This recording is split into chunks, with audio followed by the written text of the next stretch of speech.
It's often said that in couples, it's important to have many qualities and fewer faults. It's important to know how to run a household and everything else. But behind this household management, behind all these qualities we're asked to have, which have their place and play their part, there's this quality we're less aware of.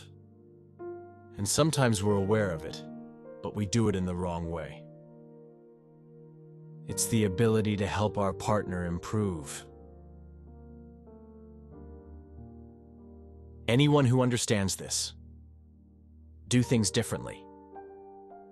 They'll keep quiet sometimes, when everyone else would say no, but why? Are you letting this slide? Because they have a long-term vision.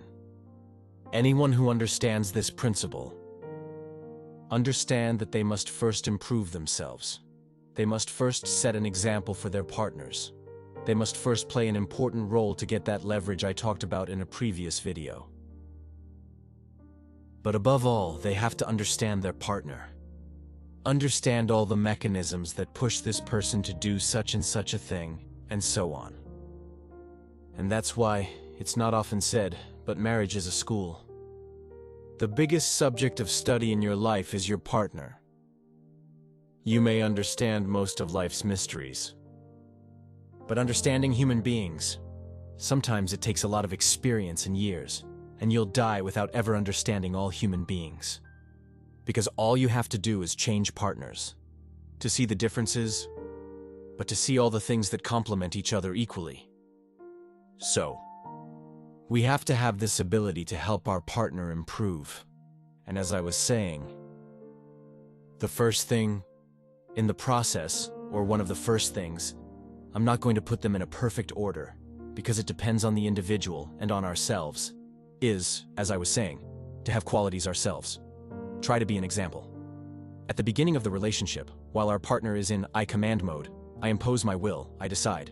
I impose my will, I decide this, is going to be boasting all over the place, being the man, being the woman, blackmailing and all the rest. We have to concentrate, not only on all those improvements we need to make in our lives, but also on understanding our partner of all those things she or he needs. Because sometimes the other person doesn't even know what he or she needs. And once we've understood that, once we've improved, you can sometimes in a discussion know that a certain subject, if you started at a certain time, the results won't be good. If you start such and such in such and such a condition, it won't be productive. We know very well that sometimes it's necessary to say things in such and such a way, to avoid such and such a word, which means that every time we have a discussion with our partner, we have to pay attention to the discussion. You have to be both an actor in the discussion and a spectator, or spectator, of the same discussion. We need to see how we ourselves have reacted, and how the other reacts. What are the phrases that keep cropping up? What are our phrases that keep coming back? What do we usually say that triggers a certain number of things? We need to understand this, because once we understand it, we can manage a discussion. We know, for example, that one day we made a remark. All the things our partner says to us to explain himself, to justify himself, for all those things, we may decide to keep quiet, because our aim was to get the message across. And if you're lucky enough to have someone on the other side who listens, and who, despite what she's going to say there or he's going to say there, will put our recommendations into practice, there's no need. We don't need to add all that useless chatter. But we do need to help our partner improve. If our partner doesn't know how to say hello to people, doesn't know how to receive people, we need to have the same patience we have with a child. And I often find it curious that we call our partners as babies. Baby, how are you and all that? But we don't treat them like babies. As we treat babies, so it is with me. I'm glad they don't call me that. So, what I'm saying is that once you've understood the need to help your partner change, once you've become an example yourself for your partner in certain areas, because you're the one who has to change. For our partner in certain areas, because we're also going to learn a lot from our partner. And it's even important to tell him or her, there's such and such a thing I've learned from you. There's such and such behavior I have today, such and such an attitude that you appreciate, that I've learned from you, and so on.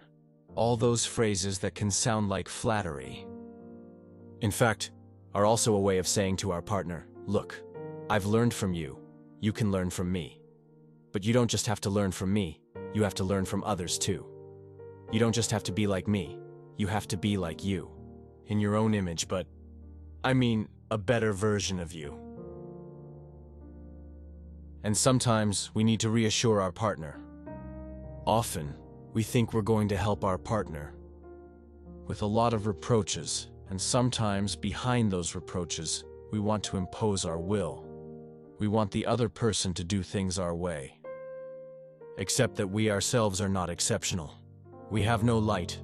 We're not filled, stuffed with quality. And we want the other to be as rotten as we are. It doesn't make sense.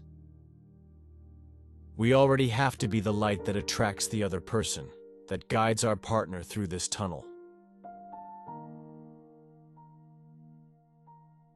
So we have to avoid trying to transform this person at all costs, i.e., in our own image. We have to want them to be just like us, but that she be the best version of herself, the version that will help our couple to be in symbiosis, to have an exceptional relationship filled with love, joy, and even madness too. But if you don't have the ability, if you don't learn to develop the ability to help your partner improve, you're going to have a diamond in a stone that you're going to lose simply because you haven't found a tool to break the stone and enjoy the diamond inside. We miss out. Extraordinary people. But because we don't emphasize the responsibility we have as a couple to help our partner improve. To help our partner improve. We limit ourselves to his or her faults, to all those things that aren't being done, and we justify leaving. We justify running away. We justify this lack of responsibility of taking charge. When we're together, it's about taking charge. You're responsible for me, I'm responsible for you. And we're both responsible for our relationship. That's how it works. But sometimes, if you brag about being the wisest, the most level-headed, the most intelligent, what good is that intelligence? To help the other person. To join us upstairs. It's as simple as that.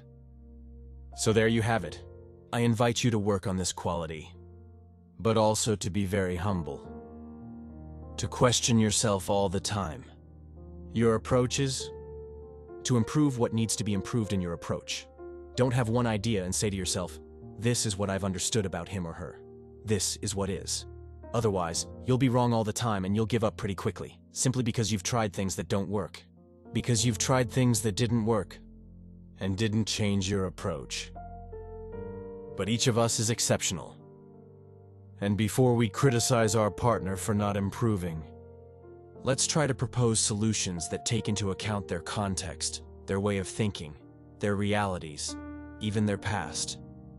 Instead of asking questions about the past to find out about exes, let's ask questions about the past to get to know the person and be better able to help them and let them help us too. That's it for this video. I hope you found it useful. Bye-bye.